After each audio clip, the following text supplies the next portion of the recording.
Hello and welcome to the Narc Alert, the channel where we look at YouTubers and others to see if they demonstrate any traits that fall within the spectrum of narcissistic personality disorder or NPD. These videos are for fun and entertainment purposes only, strictly my opinion, and remember, please don't send any snark to our possible narcs. So key points to remember: messy fun and not a diagnosis. Hello my lovely alerts and welcome back. In today's video, we're going to take a look at Alec Baldwin. Alec has been in the news lately for a terrible accident on a movie set. He's recently done a live interview with George Stephanopoulos and ABC News. Let's take a look and see if Alec Baldwin is showing us any traits that fall within the spectrum of narcissistic personality disorder. I felt there were a number of misconceptions, most of it from sources I really wouldn't concern myself about, but a couple that I did concern myself about, where there were these authoritative statements about this is what happened. The Sheriff's Department hasn't even released a report to the DA yet. The reason I wanted to sit down with you is because I really feel like I can't wait. I'm not allowed to make any comments because it's an ongoing investigation. I've been ordered by the Sheriff's Department in Santa Fe. I can't answer any questions about the investigation. I can't. This is a clear effort to get ahead of things. People with traits of NPD use denial to distort reality so they can protect themselves. For that process to end in February, March, I mean, I'm not asking them to speed it up for my benefit. That's ridiculous. But I am saying that they're going to do what they need to do, and I wanted to come to talk to you to say that I would go to any lengths to undo what happened. I would go to any lengths to undo what happened. I think the big question, and the one you must have asked yourself 1,000 times, how could this have happened? Well, there's two things I want to say about that. One is that when I talk about this, my concern is that I don't sound like I'm the victim.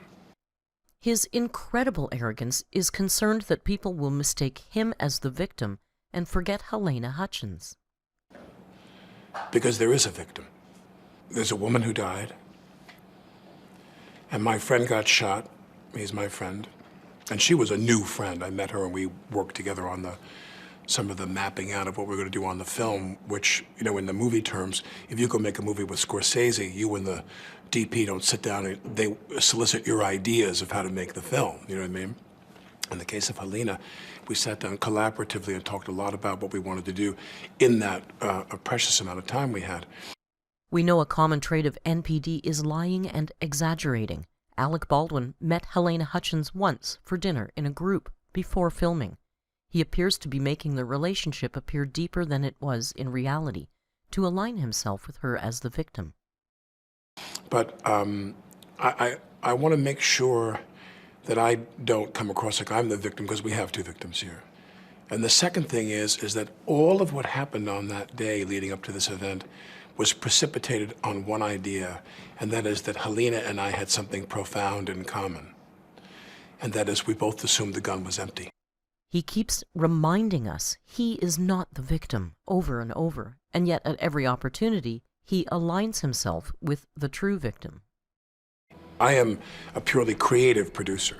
My authorities as a producer are casting and script, which are actually married to the role of being a lead actor in a film. So you're not the kind of producer who's looking at the line item of each budget? No.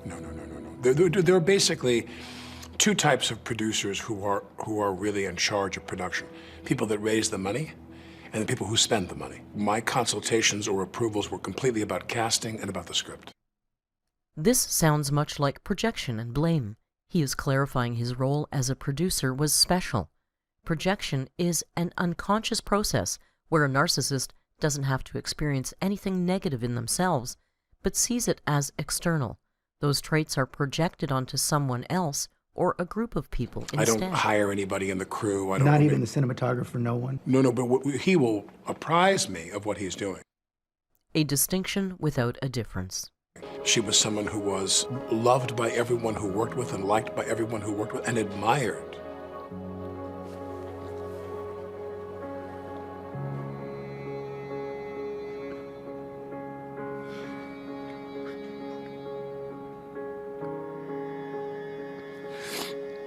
Sorry.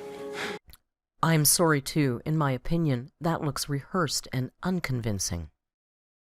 On the 12th, I had a safety demonstration with Hannah Reed, the armorer. No. Okay, this training course you do, what did she tell you?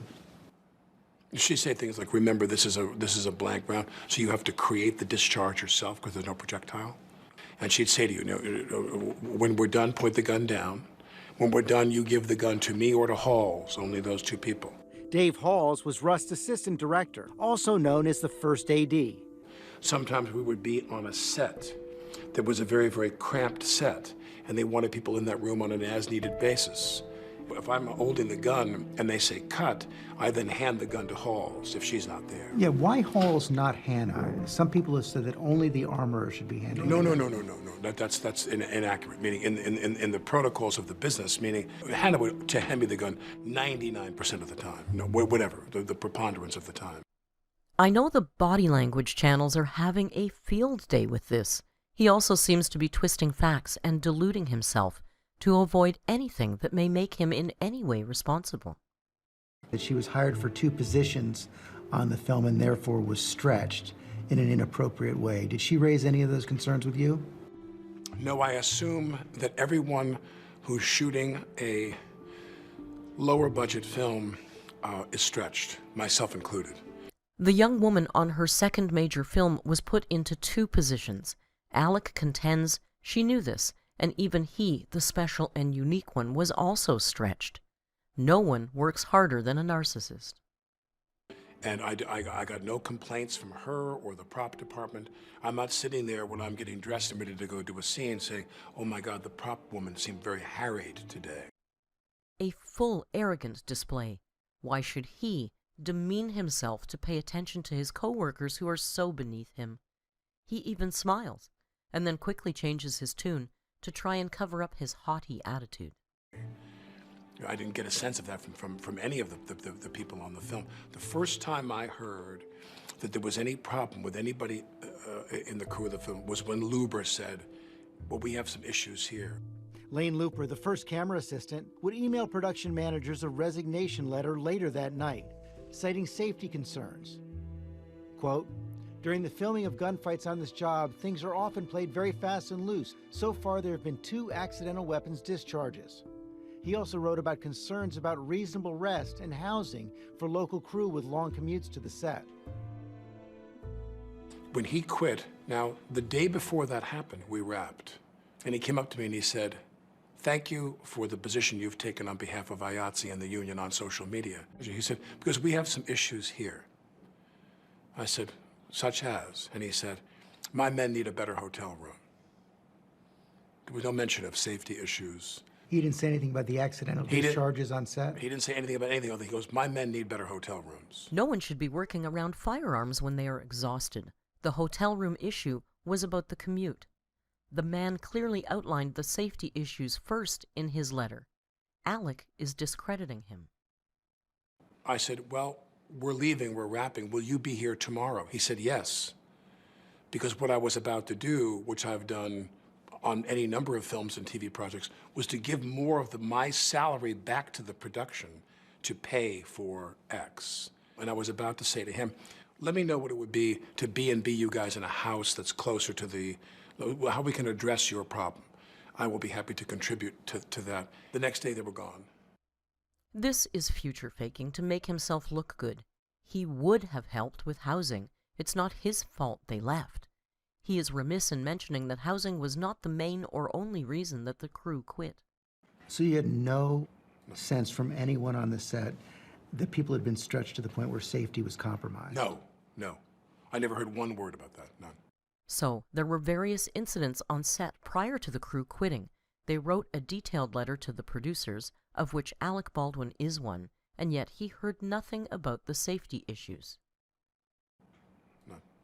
Rust producers told ABC News Mr. Looper's allegations around budget and safety are patently false, which is not surprising, considering his job was to be a camera operator, and he had absolutely nothing to do with or knowledge of safety protocols or budgets. Safety is always the #1 priority on our films. When people say cutting costs, I don't say this with any judgment or any cynicism. Spielberg wants to save money. Tom Cruise wants to save money. This sounds like rationalization. It is okay to cut costs because other big producers do it. The issue is there was a union strike, and the crew were largely inexperienced. Cutting costs that compromise safety is not something most producers do. Everybody who makes movies has a responsibility not to be reckless and careless with the money that you're given. You know, those are men who make movies that cost $205 million. And I'm making movies that cost $5 million or The question, though, is were costs being cut at the expense of safety and security? In my opinion, no, because I did not observe any safety or security issues at all in the time I was there. I'm not a body language expert by any means, but here's something very telling about his stuttering on certain questions, I'm sure. He's also, again, denying knowledge of safety issues, when it was well known that there were misfires on the set. Set the scene right before that happened. You're sitting in a pew in the church. Right. And I would then draw the gun, cross-draw out of my holster, pull the gun up like that, and start to cock the pistol, cut. I'm handed a gun, and someone declares, they said, this is a cold gun. Dave Halls. The first AD. In my years on the sets of film, hot gun meant that there was a charge in there, and cold gun meant there was nothing in there. When he's saying this is a cold gun, what he's saying to everybody on the set is you can relax. Experts that know far more than I do have pointed out this sounds odd and cavalier. Someone just handed him a gun and declared it cold? The gun is empty. That's what cold gun means. Well, cold gun means there's no charge in there. This is a marking rehearsal where I'm going to show her. She's standing next to the camera. She's like this. You're me. She's got a monitor here. The camera is here filming that way. She takes a monitor that is his monitor, the operator, and turns it toward her. It swivels, and she says to me, hold the gun lower.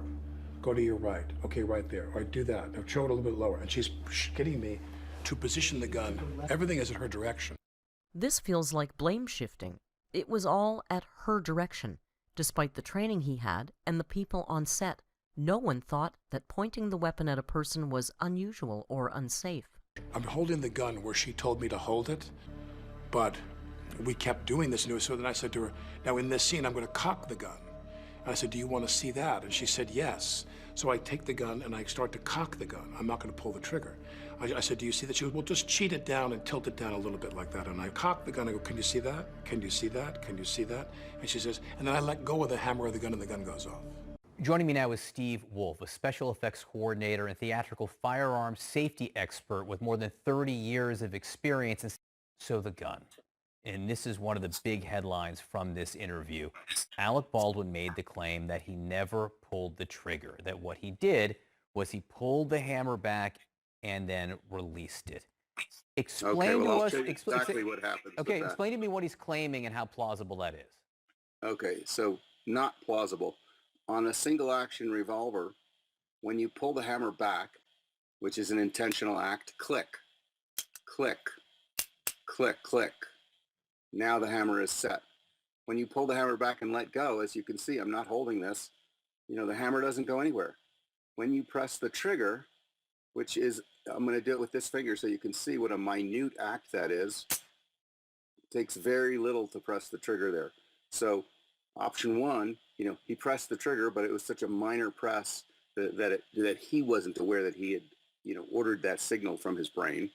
Or option B, he's holding the gun with the trigger depressed. Now, on this gun, it doesn't matter which order you go in. You can either cock the gun and you can fire it with the trigger, or you can press the trigger and then cock the gun. And if you release it at this point, it falls and the gun fires. So if, as he is cross-drawing, his finger is on the trigger, which he may have interpreted as just resting on the trigger, but with a 1 millimeter pull, that would be sufficient. Now he pulls the hammer back and then releases it. He doesn't have to press the trigger again if he's already got pressure on it in order for the gun to fire. And I think that's really a key point in this matter. It is unlikely the gun just went off, and while it is true there is no way a live round should have been in the chamber, it appears to be a mistake in the operating of the firearm. I let go of the hammer of the gun goes off. At the moment, the decisive That was the moment the gun went off, yeah. That was the moment the gun went off. It wasn't in the script for the trigger to be pulled. Well, the trigger wasn't pulled. I didn't pull the trigger. So you never pulled the trigger? No. I would never point a gun at anyone and pull a trigger at them, never. He is not to blame. He emphatically says he would never point a gun at anyone and pull the trigger. He did, however, point a gun at a person and cock the hammer. No, that was the training that I had. You don't point a gun at me and pull the trigger. On day one of my instruction in this business, people said to me, never take a gun and go click, click, click, click, click, because even though it's incremental, you damage the firing pin on the gun if you do that. Don't do that. Pure deflection. No one was clicking the gun. It isn't part of this story. No one asked for this detail. Everyone is horrified. They're shocked. It's loud. They don't have their earplugs in. No one was. The gun was supposed to be empty. I was told I was handed an empty gun. There's plenty of blame to go around in this case. By no means is this 100% Alec Baldwin's fault. He does constantly divert attention to the round in the gun, seemingly to pull focus from who held the weapon when it was discharged. If there were cosmetic rounds, nothing with a charge at all, a flash round, nothing. She goes down. I thought to myself, did she faint? It seems odd to me that having been pointing a weapon at Helena, hearing a shot, and feeling the recoil of the weapon, he would assume that she fainted. The notion that there was a live round in that gun did not dawn on me till probably 45 minutes to an hour later. 45 minutes to an hour. Well, she's laying there and I go, did she get hit by wadding? Was there a blank? Sometimes those blank rounds have a wadding inside. 911, what's the location of your emergency? We need an ambulance out at Bonanza Creek Ranch right now. We've got 2 people shot on a movie set accidentally. I'll connect you with medical dispatcher. Don't hang up. When she went down, he went down, and he was screaming really loudly. And I thought, what is he screaming? What happened? So was it loaded with a real bullet or one? I cannot tell you that. Okay. We have 2 injuries from a movie gun shot. Okay, we're getting them out there already. Just stay on the phone with me. Okay? But nobody told you what happened? No. It wasn't until I was in the police station. Hours later, I mean, it was like seeing aliens. It was utter disbelief over the idea. It was unacceptable, the idea that it was a live round. And finally, one of the police officers, at the conclusion of my interview, I was there for like an hour and a half or so, she takes her phone and she slides it across to me. She says, that's what came out of Joel's shoulder, a .45 caliber slug. It was a real If bullet. I could hazard a guess, I might think that the police interview was largely Alec denying any responsibility and telling them over and over it was an empty gun. The officer seemed to be making a point by showing him the picture. Had you known that Joel had been hit? No one had any idea until that police officer, that sheriff's officer, said to me, this is the slug, .45 caliber slug they took out of Joel's arm.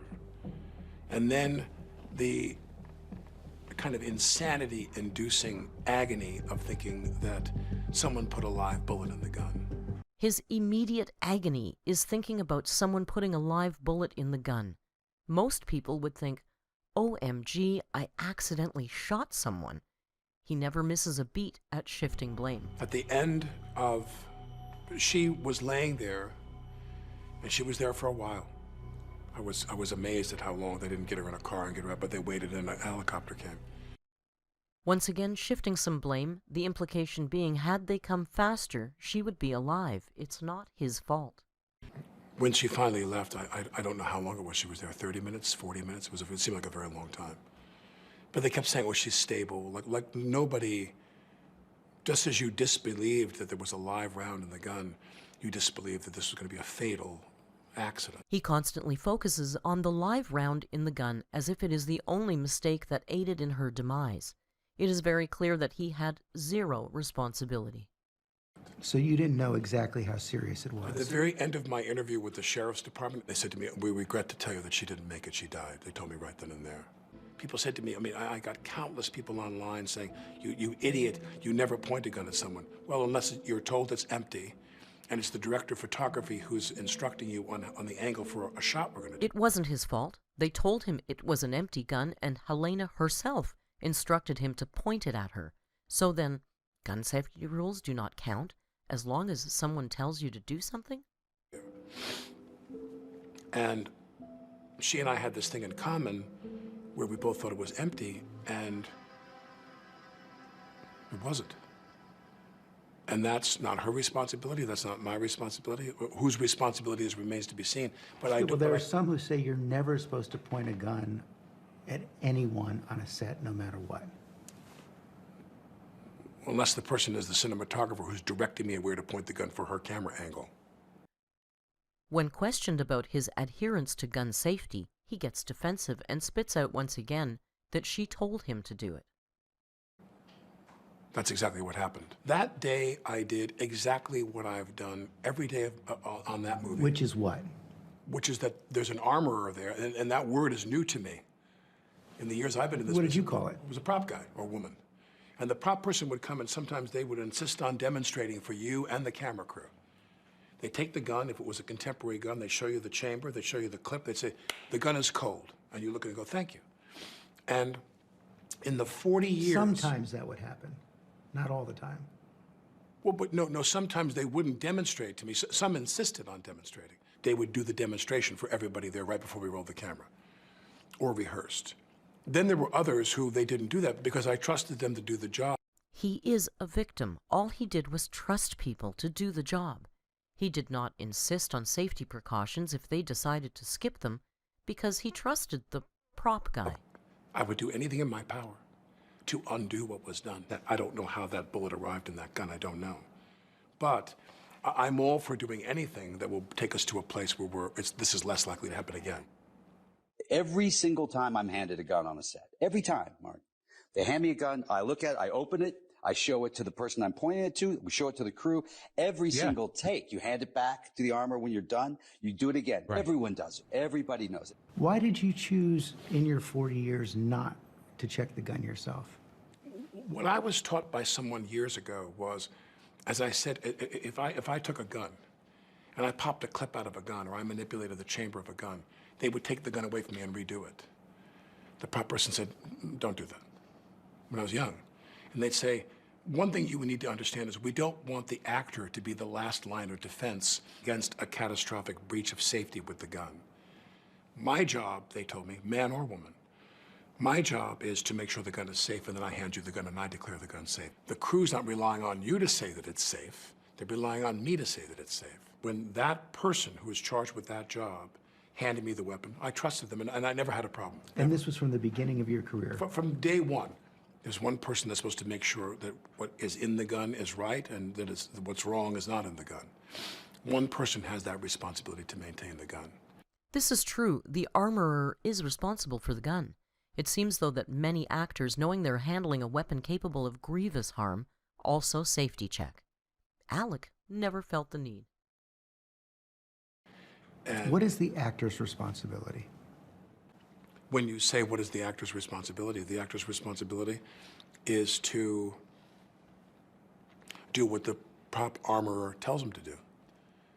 And we did not have a problem. I mean, I understand there was an accidental discharge at one point on the set of a blank round, but we did not have a problem for me until that day. Everything gets slowed down. There's a Zapruder film-esque here. And the issue with that is there's only one question to be resolved, only one. That is, where did the live round come from? What a fascinating case. I'm sure it will change the rules on film and TV sets forever. It will be interesting to see what happens with this one, and if we ever found out about that live round. Thank you again for joining me here. Please don't forget to hit like if you liked it, and please check that you're subscribed. YouTube is doing that unsubscribing thing again. I look forward to seeing you on Friday for our Amber's Week in Review premiere. Until next time, be kind and hasta luego.